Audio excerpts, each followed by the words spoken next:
It's a beautiful night. We're looking for something dumb to do. Hey baby, I think I wanna marry you. Hi and welcome back. This is my first video that I have filmed since actually being home. Wonder Woman does not count because I filmed that in September. So I kind of thought I would make this as it seems just like a different video that I would normally make. And this is kind of so I've completed my Goodreads challenge. Now what? This is something I wasn't expecting, genuinely. I didn't expect to finish. I know it sounds like a really weird thing, like I didn't expect to finish 25 books. Which is like such a low number. In case you haven't seen any of the videos where I've explained this reason before, I picked such a low number because at the start of the year I was getting made redundant and I do primarily a lot of my reading at work and I didn't know how long it would take me to find a job, and yeah, and I had quite a lot of big books that I wanted to read, so like The Lord of the Rings, The Hobbit, Narnia, there's one more, oh like the Wizard of Oz books, so I've got them like all bound up in like 3 stories per book. So yeah, there was a lot that I wanted to read and I kind of thought, you know, they're quite big books, I don't know. Thinking about it, yeah, this is probably an easy number to achieve. Now I look back, especially once I started working, when I was having to commute, I kind of thought, actually, you know what, this 25 is seeming like more realistic. So obviously since then I have changed jobs. I'm now working locally in town again, which makes me happy. Less time now gets reading, so I used to get an additional 40 minutes. That is just the train ride itself. That did not include my wait times at the station. So I used to get an additional 40 minutes of reading, which is actually quite a lot. You know, I was working 5 days a week, so it really does add up. I have been trying to make, you know, the very proactive, I feel like you can see my knee, hey knee, the very, yeah, active choice of, you know, making sure I'm reading at home as active as I can, which is kind of hard now. I've started going back to the gym, so it is like trying to sort of help maintain that. I have pretty much finished all the books I wanted to read for this year. I've decided to save the last 2 Wizard of Oz books just because they are very repetitive and they're very similar, so I just kind of thought, you know what, I'll just save those 2 for next year because they are really good books to read when, you know, you've been reading quite a full-on series and you just want something easy and to just be like, I just need like a no-brainer. I am currently on the last Lord of the Rings book, so yeah, I have pretty much kind of done the books I wanted to read for the year. I don't know if it is just me who has this, but when I sort of hit October, especially November and December, I don't want to start a new series. I have this weird thing about starting a series like that late into the year, because this is why I hit this time of year and I'm really struggling with what to read, especially if I've completed my goal. I did not think I was going to complete my goal like in September this early. I don't think this is probably like the earliest I've ever completed a reading challenge. So I normally hit that sort of time where I'm in like the back half of the year and, you know, I've started all my series that I was going to read. You know, I'm probably either picking up sequels or like the final book.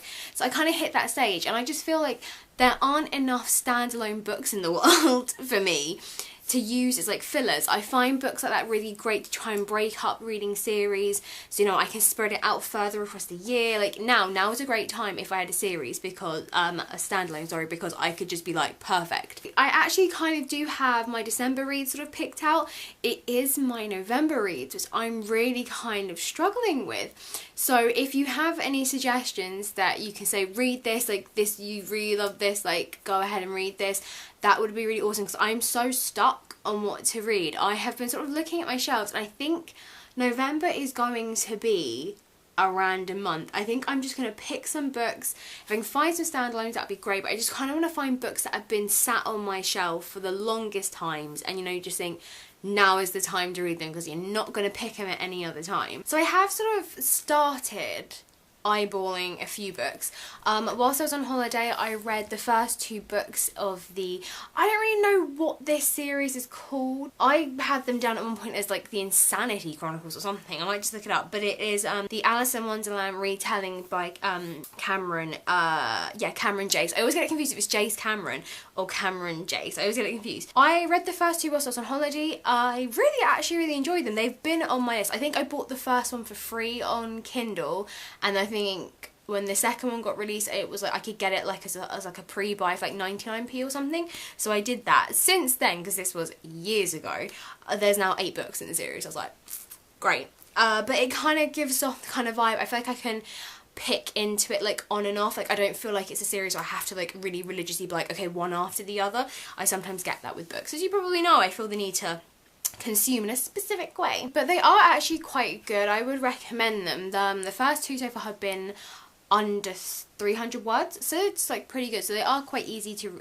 read. I literally finished the second one like within 2 days. I picked it up, was on holiday, finished it when I got back in England. So yeah, I'll probably read the third one of that. Like I basically originally was going to read Mythos by Stephen Fry, and because I'm reading Return of the King right now, and then I plan to read something else that I don't want to tell you yet until November. I don't know why, it's not like it's a big secret, but nah. I kind of thought I didn't want to just go from one big book to another, to another, to another.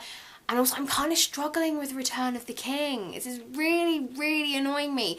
I got on so well with the Two Towers. I was like, bring on the last one. Yes, I know it's like war and everyone's dying, but I can do this. And now I've gotten to it and I'm like, what is going on? I'm hitting that point now. I think I'm more in my stride. Things are making a bit more sense. I think we can get over this. But yeah, I just suddenly realised maybe I didn't want to go from one to the other, because Mythos is like, it's so big. And I just think that will be the only book I read in November. So I might save that for like next year as a kind of, it's about gods and stuff. So maybe I'll like save it for spring to summer, kind of transitional period, or maybe like winter to spring. Maybe I'll do that. Maybe I'll like read it in like February or March or something. That seems like a good idea. So that was my plan. I was going to read that book because I just thought it just seems like a really great kind of autumn winter book. And then I just thought, actually, now that I'm coming to the end of the year, maybe this is a bad idea. So now I'm just like, let's just find fillers. So Insanity number 3, which I think is called Circus. So that'll be the next one, I think. I was trying to think about this on holiday actually, or when I was on the plane, or at some point. Trying to find standalones is so friggin' hard. And ideally, I would like to avoid buying books. It gets to this point and I kind of get put on a book buying ban by my mother, because she's like, you can't buy anything. What if I want to buy you them for Christmas? She never does, but I get told off, so this is how that works. So I try and sneak a few in, like she doesn't know. I mean, she knows, but we have this unspoken rule of she doesn't know, but I know she knows, and she's just like, for God's sake. I have like this series, well, not even a series, but it's by Gregory Maguire, who did Wicked. I read one of his other books, which was Mirror Mirror, which was it was okay. It was like a retelling of Snow White, and it was set like back in the time of the Borgias, you know, those crazy people. If not, you should look them up, they're fun. Which I kind of liked that idea of using something that was real to create it. It was kind of hit and miss. I was expecting better. Here's another one, which is Confessions of an Ugly Stepsister. I have, since reading Mirror Mirror, I've kind of put it off. Think I might pick that up as my random read of November. That could also be a good choice. I also have the books by I don't know how you say this guy's name. Brian Selznick? Something along those lines. He's the guy who wrote The Adventures of Hugo, the C word I can't say, Cabaret or something, which got made into a really cool film. And he's also got a bunch, I just hit my tripod, I'm so sorry. And he's like written a bunch of other ones. So I might pick up one of those. Again, this is going to make a really random choice, and I know if some of you, like, you may be thinking, but that's quite a big book. It is split up between writing and illustrations, so half of it is actually illustrations, which I really like. It's a different way of storytelling. Might pick that up. I don't know, this is why I need suggestions. This is why ideally I need people to be like, read this, although I'm trying not to buy books. Oh, I have a series that is like set in a weird library or something. One of them is called The Grimm Diaries. One of them is called The Wells Bequest, which is based on Orson Welles, and then there's a final one which is called The Poe Estate, which is Edgar Allan Poe. I think it's to do with like a library and objects in it. It kind of reminded me of Warehouse 13. Do you know the trouble I have? The first 2 books have these amazing, awesome covers, but the third one like has like the newer cover that seems a bit childish to me, and I'm like, yeah, I don't want that, so I'm gonna have to buy that on Kindle. Like, that's how my brain is like, well, this sucks. I might pick that up. That is also an option. I'm literally, I feel like I'm just like scrabbling for books at this point. But yeah, I'm very proud of myself. I didn't think I would hit this 25 point, which I know just sounds like so ridiculous, but I just think because of the year I was expecting to have, I just thought, you know, I didn't know what kind of job I would end up getting, because I work full time, and I was kind of thinking, well, I might just have to take anything I can get, because, you know, I need money, gotta pay rent and all that stuff. So I kind of just thought I may just have to, you know, just tighten my belt and be really stingy with my money and just never be social. Yeah, I didn't think I would hit this 25 point so early, so I'm currently sitting on 29 books. So once I hit 25, I was like, oh, okay, well, you know, 30 can be the next target. Go on holiday for like 4 days and I'm suddenly at 29. I'm like, oh, well, this is lovely. Who knows what target I will end up at by the end of the year. I am thinking, with the books that I want to read in December, say I hit 30, it's not, I'm not going to just quit the Lord of the Rings and go, that's it, I'm not reading for the rest of the year. Once I hit the Lord of the Rings, that'll be 30. So including the 3 I want to 4 I want to read, I don't know. Yeah, the 4 I want to read in December. Potentially 4, could be 3. It depends, I've already reread one of them, so I might not read it. So yeah, 3. Oh no, it is 4, it'd be 3. Ignore me. It's 3 or 4. So yeah, I'd be looking at 33 or 34. So potentially I could be hitting close to 40 books, which is really, like, that's like, I've never hit those heights before.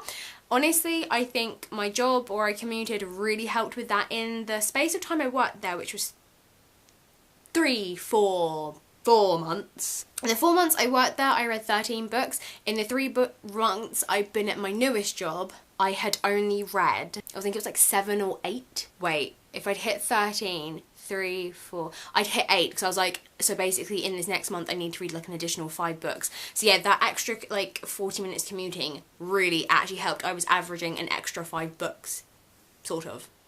Ignore me. Basically, I'm trying to tell you that yes, I did very well and I should just stop talking. Please comment if you have a suggestion for me. I know I said I wouldn't buy a book, but I mean, I could make an allowance. I could just sneak one home and have her never know. That could always be a plan. If you enjoyed this video, then it'd be awesome if you could give me a like and comment and show some love, because I like interacting and talking with you guys.